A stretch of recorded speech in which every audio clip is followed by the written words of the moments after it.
Peace, family.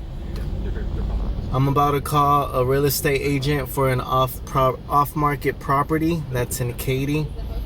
I'm calling to get more information for this property so I could sub to it.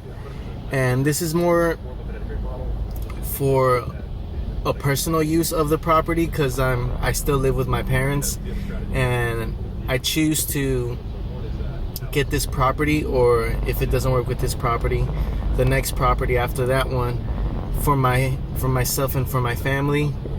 My wife deserves her own house. My children deserve their own space. So I'm gonna go ahead and call this agent right now, and you're gonna listen to our dialogue, and hopefully, I trust you'll learn from my mistakes and from my corrections. So on what I say right, you will learn. What I say wrong, you will learn as well. So let's get to it. I'm gonna go ahead and call the agent. Let's see how it goes. Good evening, Miss Shelly. Hey Shelly, good evening. This is Oscar. I was speaking to you earlier on Messenger, on Facebook Messenger. Yes. Hi, Oscar. How are you, Shelly? I'm good. That's good. That's good. Yeah, so I was just calling just to, because I did look at the comps for, renting, and then for the value of the property. And then you did mention that it's $40,000 to repair, right? And to get it back up to ARV? I mean, that's probably not my place to say. Okay. I'm just, that's just between you and me. But I would recommend, maybe having a contractor do their best. They probably won't, because you can't get in the property to view it. They're not even letting anybody view the property until you own it. Okay, that makes sense. All right. Yeah, so I just decided to bring it up, because the answer is always no if you never ask, right? And sure.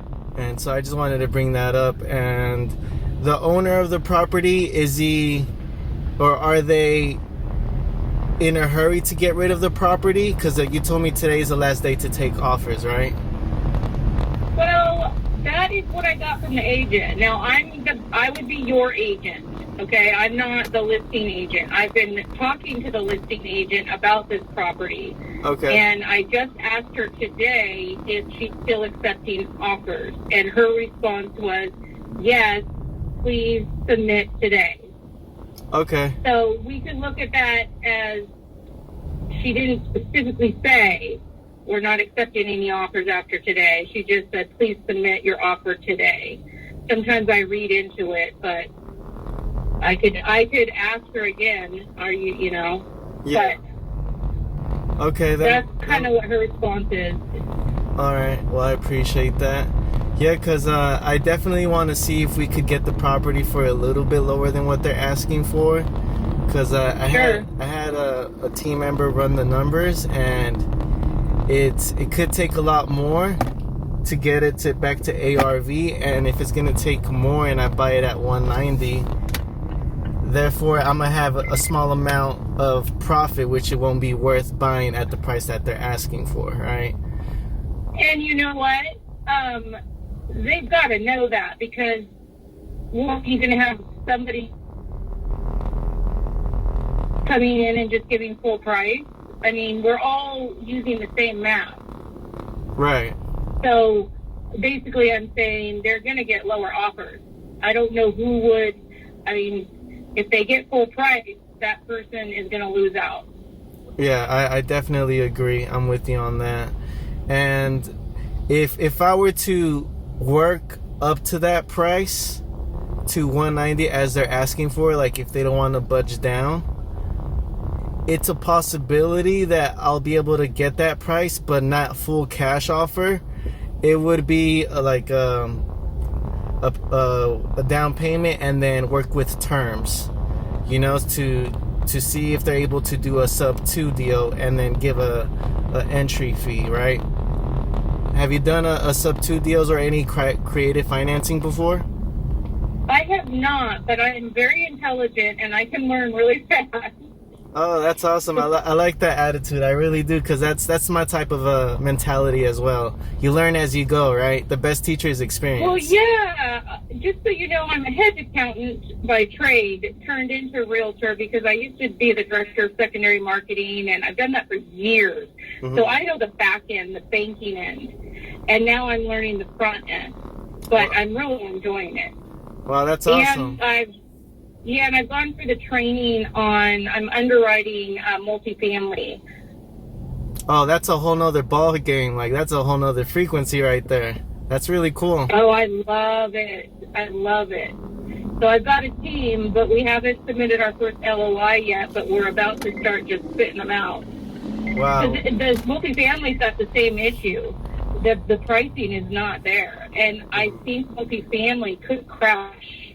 Oh, yeah, it's about to. Yeah, I agree. Yeah. A lot of multifamily owners are going to become desperate if they don't have the reserves to be able to outwit the market right now, meaning the prices are going to drop dramatically, and that's when opportunity comes in. Well, yeah, because what's happening is everybody's kind of using the same model, and the whole time is 3 to 5 years.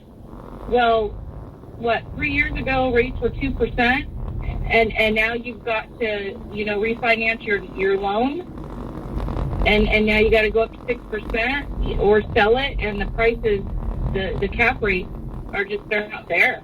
Right. And then also what I've learned recently too with multifamily, I'm not too familiar with it, but I'm learning a little bit as I go, that the rates are always fluctuating, so it's never a fixed rate with the multifamily, from what I'm aware of. Well, for the first 3 to 5 years, it depends on, because they are Fannie Mae products. Okay. So, yeah, and then you'll raise 25%, and you can get 75% of a loan, and it's a Fannie Mae loan. But you got to raise the 25% capital. Okay, yeah, so that makes more sense. Thank you for bringing that. Yeah, clarity. So I just interesting, but I've never heard of sub 2. So explain that to me. Yeah, so sub 2 is to keep it very simple. It's taking the title, changing the title's name, but keeping, if they have a mortgage, the homeowner has a mortgage on the property, we will keep making the payments underneath the homeowner's mortgage name. So if the homeowner doesn't want to deal with the mortgage anymore and they just want to get rid of it as soon as possible, instead of changing the mortgage name and going through the whole process, I'll keep making the payments to the mortgage, and the property owner is going to have a good credit by the end of the term. And here's the good thing. So if I end up missing one payment of the mortgage, and let's say I've been making payments on time for the past 2 or 3 years or 5 years, and I'm late on one payment, the title goes, or the deed goes back to the homeowner's name. Therefore, they're going to have more equity. That's how the owner's protected. Exactly, that's how the owner's protected. And then my escrow officer is very familiar with sub 2, and they've done plenty of deals with sub 2. So it's definitely going to be a smooth process, because the title company is the end game, right? So since they're very familiar with it and they've been doing it for at least 10 plus years, this would be a smooth process only if the agent and the seller are for it. Right. How do you sell it to the agent and the owner? That's a good question. So the best way is by keeping it very simple, or having me or one of my partners be on the phone with you and have a 3-way call to be able to clarify any questions that they have, because they are going to have a lot of questions, right? Because many people say no to what they don't know immediately. Exactly. Mm-hmm. And more than likely, it's the desperate ones that are going to be willing to listen. Exactly. Yes. That's absolutely right. So that's the way to get them to be on the same page with us, if they're willing to listen, first of all. And then the second is by just explaining it very simple. And not only that, if they have like legal questions or anything of that nature, I'll be able to connect them on a call with my escrow officer so they could ask further questions in order to move forward. Right. Right. Well, so I've never done that before, but I would be willing, to try and work with you. Do you have any other realtors you're working with that are doing that with you?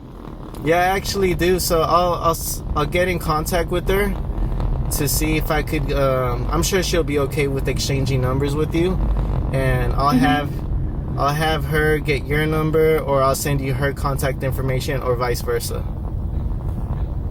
Okay.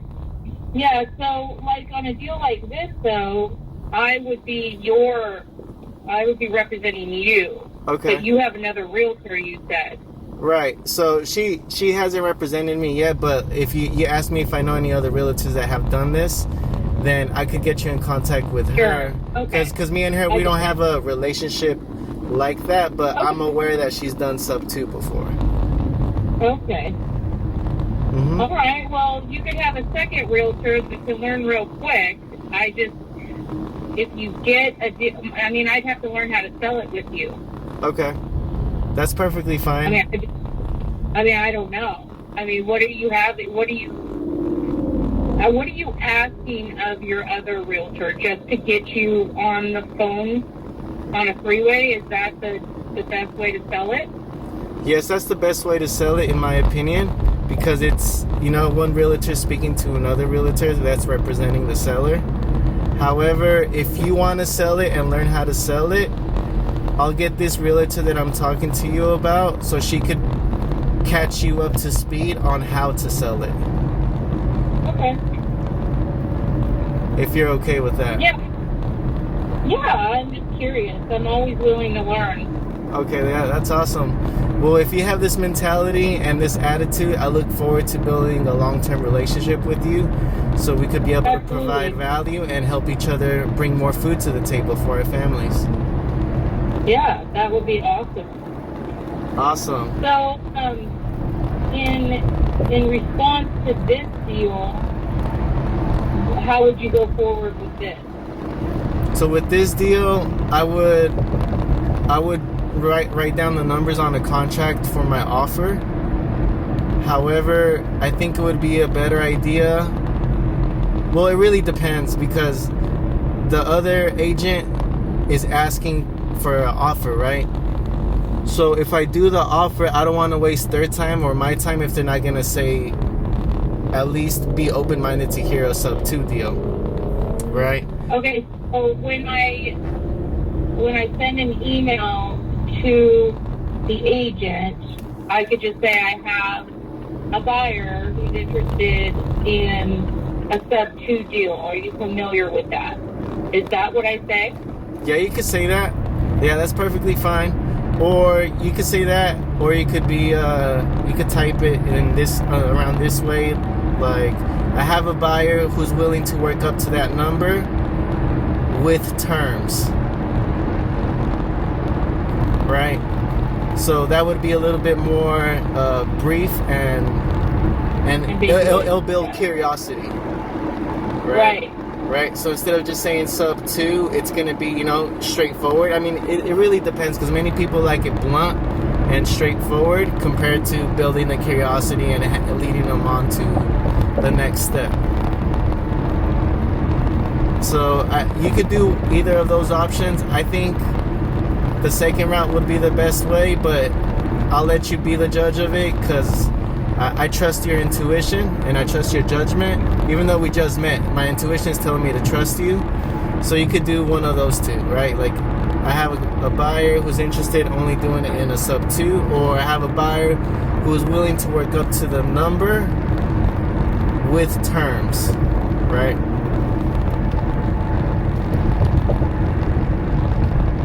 All right. Well, here, with full transparency, I have another buyer. He's a cash buyer, but he wouldn't even come close to that number. Okay, so he's really lowballing it? Well, he's kind of doing what you're doing. Right. You give me a number. I can't disclose because I have to protect both of you. Okay. That's perfectly fine. Because Yeah, so I'm just saying all of investors out there pretty much use the same map. Right. So unless you're using creative financing. Right. So if I'm not using creative financing, then my number would be 165. But if I'm using creative financing, if the seller is up to it, I'm willing to work up to the number that they're asking for with terms, Right. specifically sub 2. Right. Because then there'll be a win-win out of it. Right. So,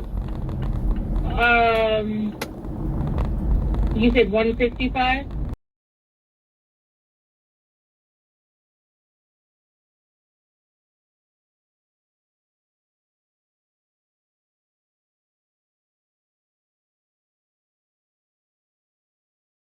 If you were the agent, the listing agent, I would. or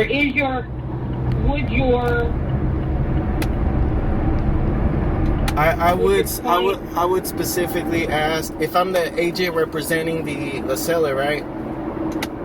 Yes. Okay, so I'm the agent representing the seller. Okay, I'm willing to work with terms, but what does that exactly mean? Terms. What do you mean by that? Right. And then how do I respond?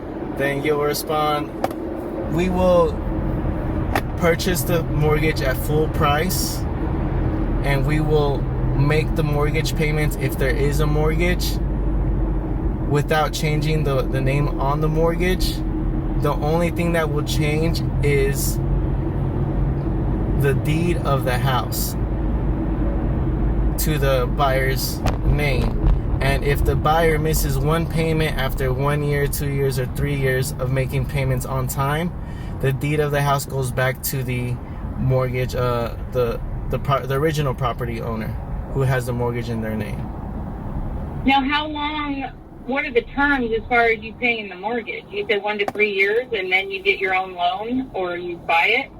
No, so we would make the payments. For an example, if they have 15 years left or 20 years, we would do that same amount, the 15 or 20, until it's fully paid out.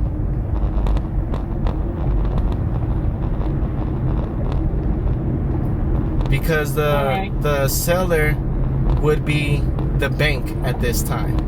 And is really just seller financing? Yes and no. It's kind of like seller financing, but just in a creative way. Okay. All right. Of course, my brain's like thinking about all the legalities. If somebody dies or, what happens. Oh yeah, there's answers to all of that. Yeah, there's answers to all of those questions. So maybe if you could send me some more details on it. I don't know what kind of literature you have on it, or I could look up myself. But if you could send it to me so I'd be more prepared than just submitting an offer on a product I don't really know. Yeah, absolutely. I'll definitely help you stay prepared. Yeah, because preparation is one of the keys towards success. Right. Absolutely. Okay. Mm-hmm. Well, let me know what you want me to do. I always ask before submitting any offers that you put it in writing exactly what you want me to do. Okay. Yeah, well, so I'll do that. I'll do that on my end, and I'll send you literature on the sub 2, so you could be prepared. Okay. And if you have any questions or comments, this is my personal number, so you could text me as well. Okay. Perfect. I appreciate it. Thank you. It's my pleasure, Shelly. You have a beautiful day. Take care. Look forward to working with you. Absolutely. Bye. Me too. Bye-bye. All right, so that was the full call. I noticed that it stopped the recording. I don't know when it stopped recording, but it stopped the recording. Maybe me waving my hands in front of the camera activated for the phone to stop recording, because I have the settings on where you wave and it like stops or starts recording, or it takes a photo. So probably that's what happened. To summarize the phone call, the lady who listed it on Facebook, she's representing the buyer, and I thought she was representing the seller, but there's another agent that's representing the seller. So she's gonna represent me, and she said she's very open-minded to learning about sub 2, and she's willing to do it as long as she's prepared, because she wants to be familiar with sub 2 and creative financing before she pitches it to the agent. So she's willing to do it. The only thing is she just has to be prepared. All I have to do on my part is email her the information on sub 2. It could be literature or videos, so she could be mentally prepared when she's going to pitch it to the agent that's representing the seller. I also told her that I could share another agent's information about, or contact information, so they could both talk about it, and they could both, or the other agent could help her understand what sub 2 is when it comes to terms and creative financing. So that's the video for today. Appreciate you watching. I wish you a lot of success, a lot of health, a lot of wealth, and a lot of self-love. Remember to love yourself. Peace.